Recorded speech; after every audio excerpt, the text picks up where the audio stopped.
दोस्तों, T20 series के चौथे मुकाबले में भारत और ऑस्ट्रेलिया के बीच जोरदार भिड़ंत देखने को मिली। भारतीय बल्लेबाज अभिषेक शर्मा, सूर्य कुमार यादव, तिलक वर्मा, शुभमन गिल और शिवम दुबे ने चौकों छक्कों की बारिश करके ऑस्ट्रेलिया के गेंदबाजों की जमकर धुनाई की। इस वीडियो में हम आपको इस महामुकाबले की पूरी हाइलाइट्स दिखाएंगे। अगर आपको यह मुकाबला पसंद आए तो हमारे इस वीडियो को दिल से एक लाइक जरूर दें। तो चलिए बिना समय गंवाए सीधे मैच की शुरुआत पर चलते हैं। गोल्ड कोस्ट के बिल पिपेन ओवल में इस दिन जबरदस्त भीड़ देखने को मिली। मैदान में शोरगुल और फैंस की दीवानगी अपने चरम पर थी। दोनों टीमों के खिलाड़ी मैदान पर उतरते ही ऊर्जा से भर चुके थे, क्योंकि यह मैदान एक और यादगार जंग का गवाह बनने वाला था। मुकाबले की शुरुआत टॉस से हुई, जिसमें ऑस्ट्रेलिया के कप्तान मिशेल मार्श ने जीत दर्ज की और पहले बल्लेबाजी का फैसला किया। ऑस्ट्रेलिया की पारी की शुरुआत ट्रेविस हेड और मिशेल मार्श ने आक्रामक अंदाज में की। दोनों ने पावर प्ले में तेजी से रन बटोरे और शुरुआती 6 ओवरों में बिना विकेट गंवाए 52 रन जोड़ दिए। ट्रेविस हेड ने बुमराह पर शानदार कवर ड्राइव से पहला चौका लगाया, जबकि मार्श ने अर्शदीप सिंह की गेंद पर बेहतरीन पुल शॉट खेला। लेकिन 7वें ओवर में अक्षर पटेल ने आते ही ट्रेविस हेड को फ्लाइटेड गेंद पर कैच आउट कराकर भारत को पहली सफलता दिलाई। हेड 18 गेंदों में 22 रन बनाकर पवेलियन लौटे। इसके बाद मैथ्यू शॉ मैदान पर उतरे और मार्श के साथ मिलकर पारी को संभालने लगे। शॉ ने वरुण चक्रवर्ती की गेंद पर खूबसूरत स्वीप शॉट से चौका जड़ा, जबकि मार्श ने भी अपने आक्रामक अंदाज को जारी रखा। दोनों ने मिलकर ऑस्ट्रेलिया का स्कोर 10वें ओवर तक 92 रन पर एक विकेट कर दिया। लेकिन 11वें ओवर में सूर्य कुमार यादव ने गेंद संभाली और अपनी ऑफ स्पिन से मैथ्यू शॉ को आउट कर दिया। शॉ 22 रन बनाकर लौटे और ऑस्ट्रेलिया का स्कोर 98 रन पर 2 विकेट हो गया। इसके बाद जोश इंग्लिश आए और मार्श के साथ मिलकर फिर से रन गति बढ़ाई। इंग्लिश ने बुमराह की गेंद पर शानदार 6 लगाया और दोनों के बीच 45 रनों की साझेदारी हुई। लेकिन 16वें ओवर में अर्शदीप सिंह ने मिशेल मार्श को घातक यॉर्कर पर बोल्ड कर दिया। मार्श ने 65 रन बनाए और उनका विकेट गिरने से ऑस्ट्रेलिया का स्कोर 148 रन पर 3 विकेट हो गया। अंतिम ओवरों में जोश इंग्लिश और मिशेल ओवेन ने तेजी से रन बनाए। इंग्लिश ने वरुण चक्रवर्ती की गेंद पर लगातार चौके लगाए, लेकिन 19वें ओवर में अक्षर पटेल ने उन्हें स्टंप करा दिया। इसके बाद टीम डेविड और मार्कस स्टोइनिस ने रन गति को बनाए रखा। स्टोइनिस ने आखिरी ओवरों में 2 चौके और एक सिक्सर लगाकर अपना अर्धशतक पूरा किया। एडम जाम्पा ने भी अंत में एक ऊंचा सिक्सर जड़ा। 20 ओवर की समाप्ति पर ऑस्ट्रेलिया ने 6 विकेट पर 250 रन बना लिए। मार्कस स्टोइनिस 32 गेंदों में 50 रन बनाकर नाबाद रहे।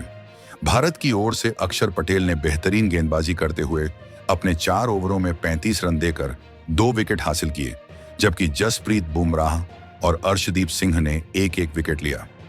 ऑस्ट्रेलिया द्वारा दिए गए 251 रनों के चुनौतीपूर्ण लक्ष्य का पीछा करने उतरी भारतीय टीम की शुरुआत अभिषेक शर्मा और शुभमन गिल ने की।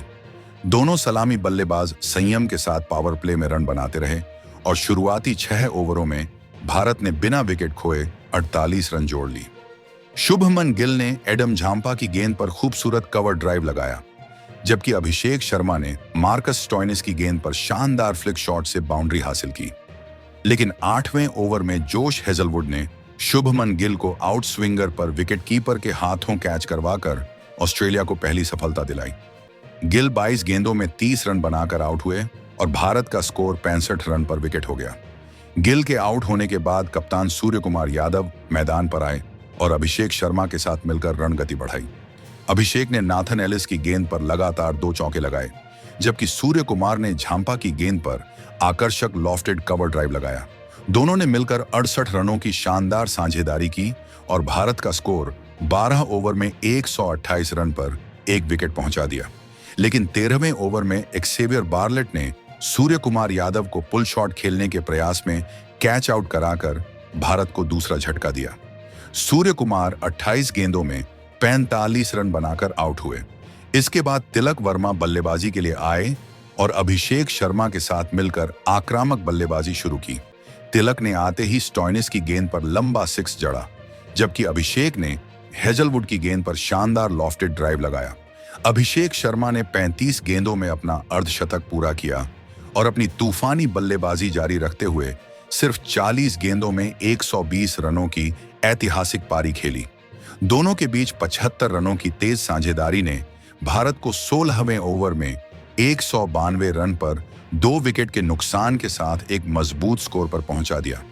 लेकिन 17वें ओवर में एडम जांपा ने धीमी गेंद पर अभिषेक को ट्रेविस हेड के हाथों कैच कराकर इस धमाकेदार पारी का अंत किया। उनके आउट होते ही भारत 198 रन पर 3 विकेट हो गया। इसके बाद संजू सैमसन मैदान पर आए और तिलक के साथ मिलकर रणगति बनाए रखी, लेकिन 18वें ओवर में मिशेल मार्श की गेंद पर संजू डीप मिड विकेट पर कैच आउट हो गए। संजू 12 रन बनाकर लौटे और भारत 215 रन पर 4 विकेट पहुंच गया। तिलक वर्मा भी ज्यादा देर नहीं टिक पाए और झांपा की गेंद पर 32 गेंदों में 50 रन बनाकर LBW आउट हो गए, जिससे भारत दबाव में आ गया और स्कोर 225 रन पर 5 विकेट हो गया। अब लक्ष्य का पीछा करने की जिम्मेदारी शिवम दुबे और रिंकू सिंह पर थी। दोनों ने समझदारी से बल्लेबाजी की और सिंगल डबल पर ध्यान देते हुए रन जोड़े। शिवम ने हेजलवुड की गेंद पर बेहतरीन पुल शॉट से चौका लगाया, जबकि रिंकू ने झांपा की गेंद पर शानदार स्ट्रेट ड्राइव मारा। दोनों ने मिलकर 22 रनों की साझेदारी की, लेकिन 19वें ओवर में शिवम दुबे 20 रन बनाकर नाथन एलिस की गेंद पर बोल्ड हो गए। आखिरी 6 गेंदों में भारत को 22 रन चाहिए थे। रिंकू और अक्षर पटेल क्रीज पर थे और दबाव बढ़ चुका था। हेजलवुड ने आखिरी ओवर की पहली 3 गेंदों पर केवल 2 रन दिए, लेकिन चौथी गेंद पर रिंकू ने एक शानदार लॉफ्टेड शॉट खेलकर चौका जड़ा। 5वीं गेंद पर अक्षर पटेल आउट हो गए, लेकिन रिंकू स्ट्राइक पर बने रहे और फिर आखिरी गेंद पर रिंकू सिंह ने हेजलवुड की गेंद पर गगनचुंबी छक्का जड़कर भारत को 2 विकेट से अविस्मरणीय जीत दिलाई। स्टेडियम भारतीय नारों से गूंज उठा और यह जीत ऐतिहासिक बन गई। दोस्तों, इस जीत के साथ भारत ने T20 सीरीज में 2-1 की बढ़त बना ली। अभिषेक शर्मा की 120 रनों की शानदार पारी, तिलक वर्मा की 50 रनों की उपयोगी बल्लेबाजी और शुभमन गिल की समझदारी भरी शुरुआत इस सफलता के प्रमुख स्तंभ रहे। वहीं रिंकू सिंह ने गेंद और बल्ले दोनों से कमाल दिखाते हुए प्लेयर ऑफ द मैच का पुरस्कार जीता। आपकी नजर में इस मैच का असली हीरो कौन है? रिंकू का आखिरी गेंद पर लगा सिक्सर, अभिषेक की ताबड़तोड़ सेंचुरी या तिलक की अहम साझेदारी? अपनी राय हमें कमेंट में बताएं और ऐसी ही रोमांचक कहानियों के लिए हमारे चैनल राजेश क्रिकेट कहानियां को सब्सक्राइब करना न भूलें।